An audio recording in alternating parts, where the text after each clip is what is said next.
Shalom, saudara yang dikasihi dalam Kristus Yesus Tuhan, keluarga besar Gereja Bethel Indonesia di kota Surabaya.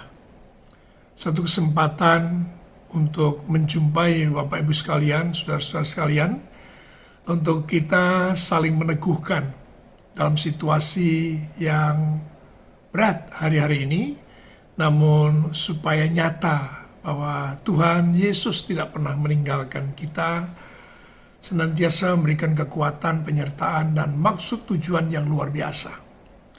Maka dalam kesempatan yang luar biasa ini, saya ingin berbagi untuk setiap hamba Tuhan, keluarga besar Gereja Bethel Indonesia di kota Surabaya.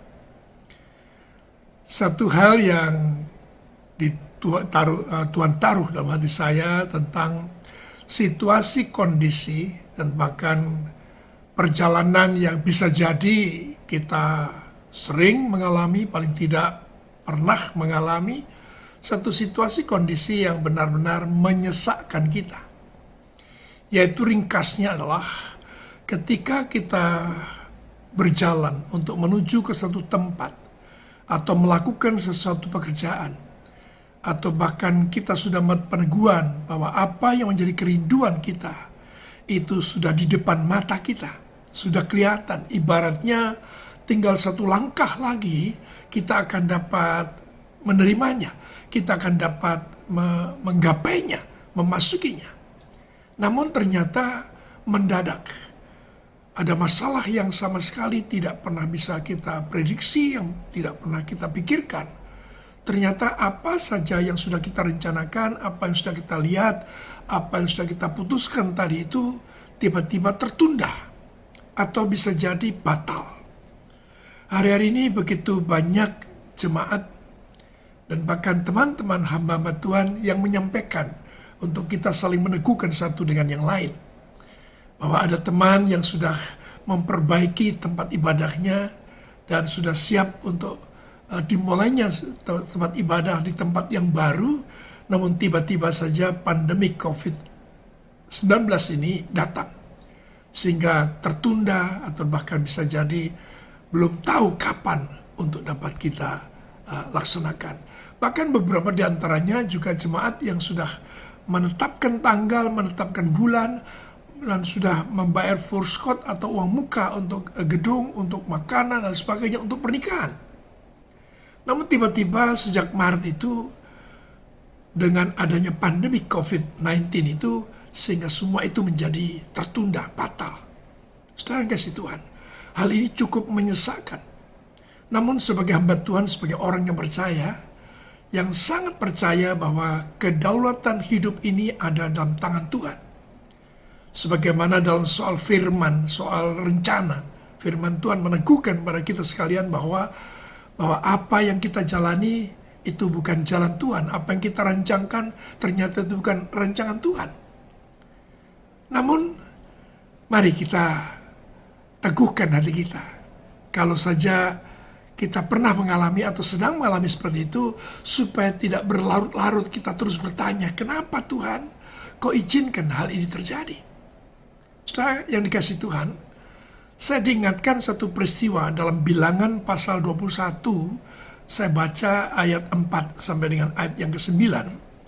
Di situ satu peristiwa perjalanan bangsa Israel, yang sesungguhnya mereka sudah sampai di perbatasan.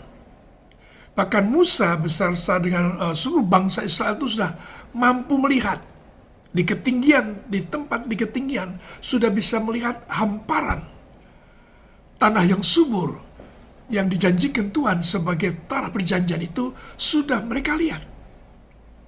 Namun ternyata perjalanan itu harus melewati, yaitu melewati satu kerajaan, melewati satu bangsa yang disebutkan dalam Bilangan 20 itu, yaitu bangsa Edom. Firman-Nya berkata begini, dari ayat 4 saja sampai 9 saya baca. Setelah mereka berangkat dari Gunung Hor, berjalan ke arah Laut Tebrau untuk mengelilingi tanah Edom, maka bangsa itu tidak dapat lagi menahan hati di tengah jalan. Lalu mereka berkata-kata melawan Allah dan Musa. Mengapa kamu memimpin kami keluar dari Mesir? supaya kami mati di padang gurun ini? Sebab di sini tidak ada roti, tidak ada air, dan akan makanan hambar ini kami sudah muak. Lalu Tuhan menyuruh ular-ular tedung ke antara bangsa itu, yang memagut mereka, sehingga banyak orang Israel yang mati.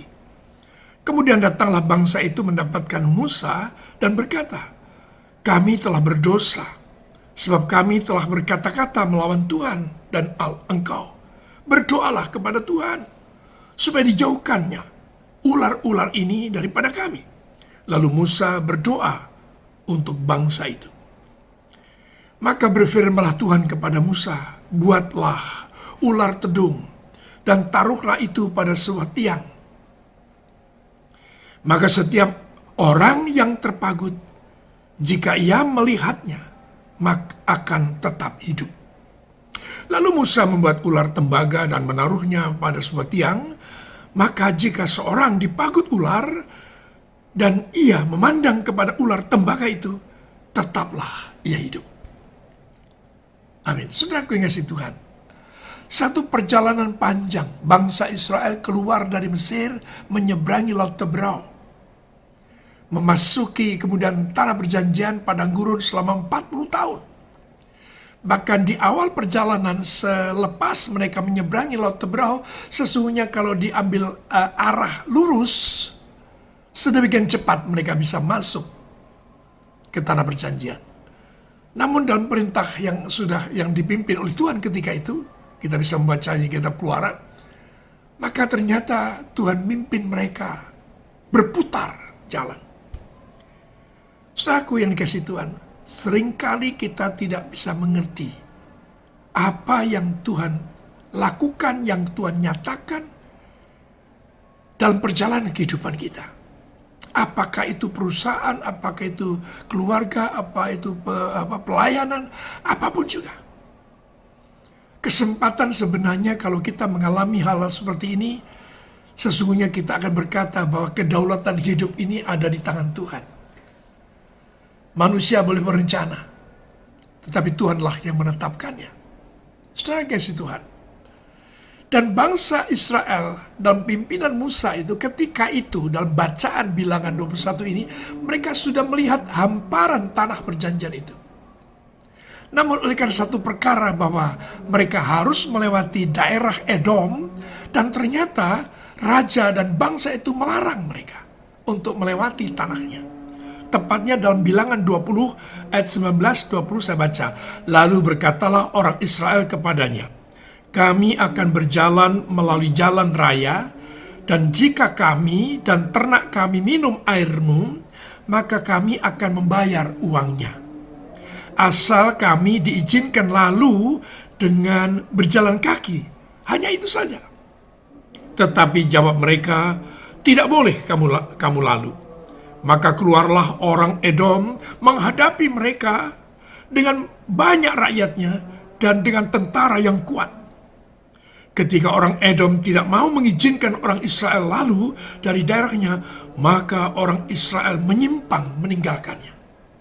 Harus berputar jalan. Sudah bayangkan tadi dibaca bahwa dalam ayat yang keempat yang kita baca dalam pasal 21, setelah mereka berangkat dari Gunung Hor berjalan ke arah Laut Teberau. Bayangkan, Laut Teberau berarti mengarah kepada awal tujuan, awal perjalanan. Ketika mereka selepas keluar dari Mesir, menyeberangi Laut Teberau. Jadi turun ke bawah lagi. Saudaraku yang dikasih Tuhan, yang Tuhan ingatkan pesan yang penting yang berikut adalah, Tuhan tidak kehendaki kita mengomel, Tuhan tidak kehendaki kita mengeluh, Tuhan tidak kehendaki saudara dan saya bersungut-sungut.